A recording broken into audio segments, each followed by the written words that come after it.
கேட்பாங்க. நீங்க தான் அந்த கேரக்டர் சொல்லணும். ரெடி? ரத்தாம்பரம் ரத்தாம்பரம் ரத்தாம்பரம் ரத்தாம்பரம் ரத்தாம்பரம். இந்த ரத்தாம்பரம் என்னமா விலை?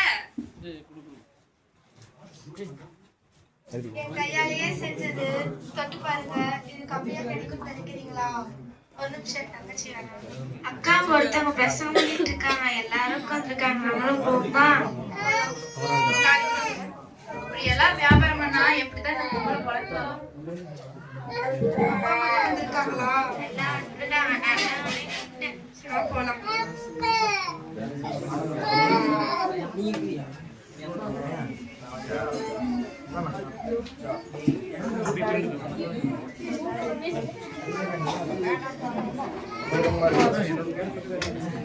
கடவுள் இல்லை, இல்லவே இல்லை என்ற கோஷங்கள் பல இடங்களில் துரைக்கின்றன.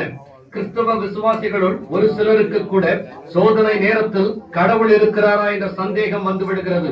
இறைவன் ஒருவர் இருக்கிறார், இருக்கவே இருக்கிறார். கடவுள் ஒருவர் இருக்கிறார் என்பதற்கான தத்துவ ரீதியான விஞ்ஞான பூர்வமான ஆதாரங்களை கூறுகிறேன், கேளுங்கள். தேவன் இல்லை என்று சொல்பவர்களுடைய இருதயத்திலேயே உள்ள தேவன் ஒருவர் உண்டு என்ற உணர்வே தேவன் இருக்கிறார் என்பதற்கான முதல் ஆதாரமாயிருக்கிறது. இவங்க சொல்றதெல்லாம் உண்மையாவே இருக்கு. நம்ம இன்னைக்கே ஞானஸ்தானம் எடுத்துக்கலாமா? ஏசப்பையனோட இதயத்தை திறந்தாரு. சரிம்மா, எடுத்துக்கலாம்.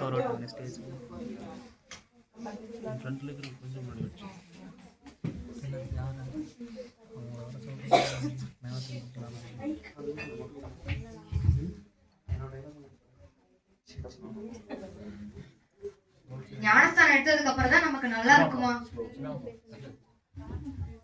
நீங்க என்ன விசுவாசம் இல்லன்னு நினைச்சீங்கன்னா எனக்கு ஒரு நாள் மட்டும் வந்து எங்க வீட்டுல தங்குவீங்களா? கண்டிப்பா தங்குவோமா.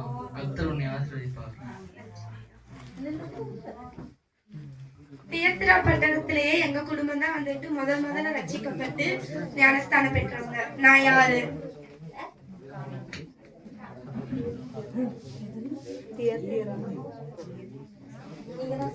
அதுதான் கவனிச்சு பாருங்க. அவங்களுடைய ஒவ்வொரு வார்த்தைகளையும் கவனிங்கன்னு அதனாலதான் சொல்லுங்க. தெரியுதா ஏதாவது உங்களுக்கு? அவங்க இங்க உட்கார்ந்து இருக்கும் போது ஒரு வார்த்தை சொன்னாங்க, அதை ரிப்பீட் பண்ணி.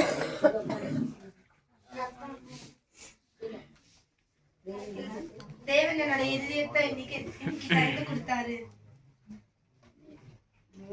யாருடைய இருதயத்தை தேவன் திறந்து கொடுத்ததுனால? யார் சொன்னீங்க?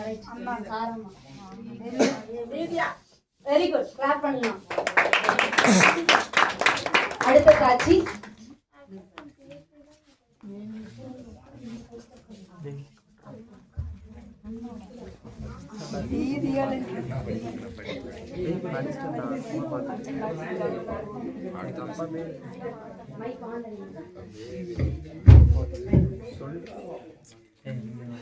கடவுள் இல்லை என்பதை நிரூபிக்க அரசியல் விஞ்ஞான துறைகளில் பல முயற்சிகள் இன்றைய நாட்களில் எடுக்கப்பட்டு வருகின்றன.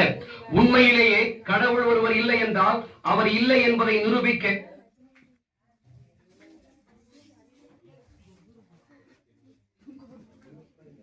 செத்துட்டான்டா.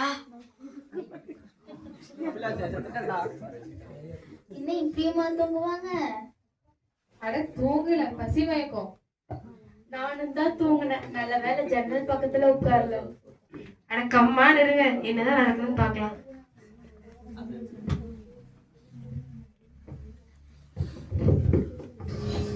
ஆளாளுக்கு வாய்க்கு வந்த மாதிரி பேசாதீங்க. தூங்குறவங்களுக்கு ஏதாவது ஒரு சோர்வா கூட இருக்கலாம். அவங்கள மாதிரி பாட்டிங்களா 1 கிலோமீட்டர் நடந்து வராங்க, நடந்ததால சோர்வாயிடுறாங்க, அதனால தூங்குறாங்க. ஆனா அவங்களோட பக்தியும் பிரயாசத்தையும் ஆண்டவர் பார்க்கிறார். மனிதனும் முகத்தை பார்க்கிறான், தேவனும் இருதயத்தை பார்க்கிறார். சரிப்பா, நீ பார்த்து போப்பா.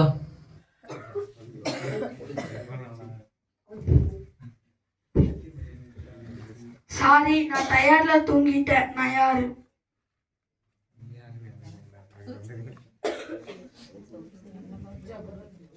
பிரசங்கம் கேட்டு டயர்ட்ல தூங்கி மேல் வீட்டுல இருந்து ஜன்னல் வழியா பார்த்திருந்தவர் கீழே விழுந்தாரு. அவர் யார்? அப்போஸ்தலர் 20ஆம் அதிகாரம். பார்த்து சொல்லுங்க. இல்ல வெரி குட். கிளாப் பண்ணலாம் ஜஸ்மிக்கு. Very good. கிளாப் பண்ணலாம். நெக்ஸ்ட் காட்சி. காட்சி 3.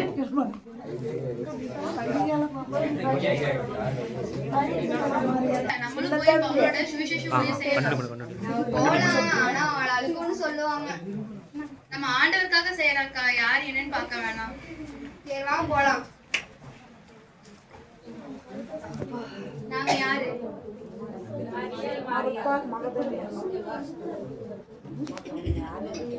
உங்க 2 பேர்த்தோட பேரும் ஜீவ புஸ்தகத்தில் இருக்குது.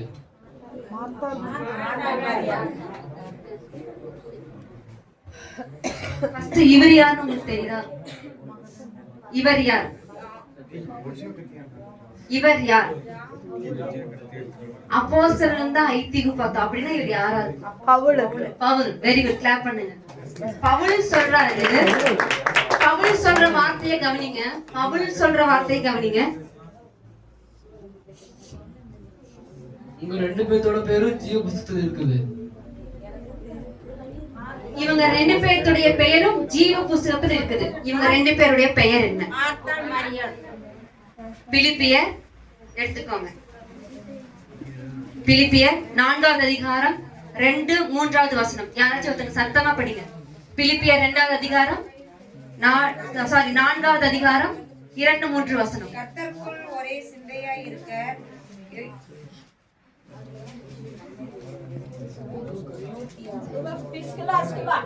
இல்லை.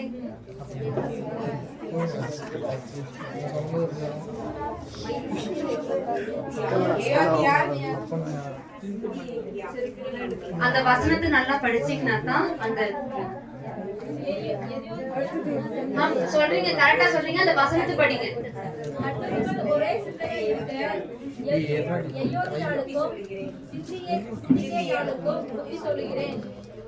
தொடர்ந்து படிங்க.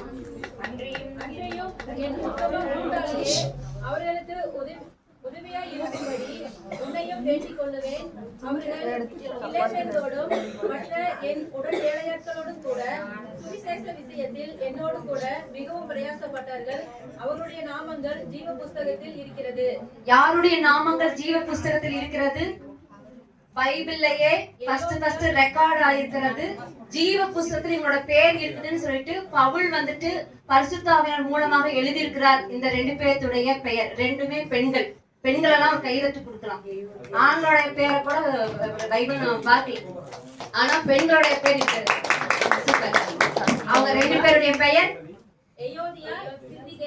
எயோதியாள், சிந்திகையாள். மறந்துடாதீங்க. பவுல் சொல்லியிருக்காரு இவங்க 2 பேருடைய பெயர் ஜீவ புஸ்தகத்திலே இருக்கு. Okay, thank you. நெக்ஸ்ட். நான் கெங்கிரையா ஊர்ல இருக்கிற சபையோட ஊழியக்காரி. என்ன சபையை வந்து நடத்தி வழி நடத்த சொன்னேன், ஊக்குவிச்சதே அப்போஸ்தலனாகிய பவுல் தான். என்னடா அவரே சொன்னாருன்னு பாக்குறீங்களா?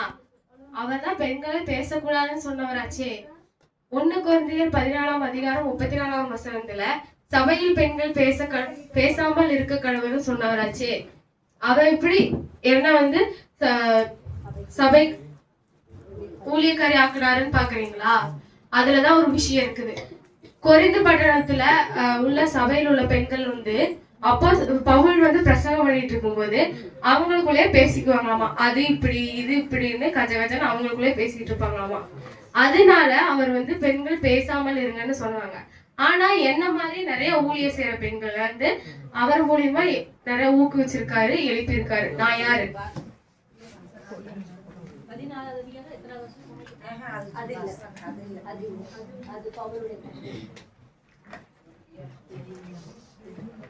ரோமர்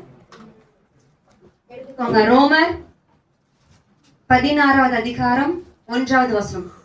சீக்கிரமா படிச்சு ஃபர்ஸ்ட் சொல்லுங்க பார்க்கலாம். இவங்களும் பெண்கள் தான்.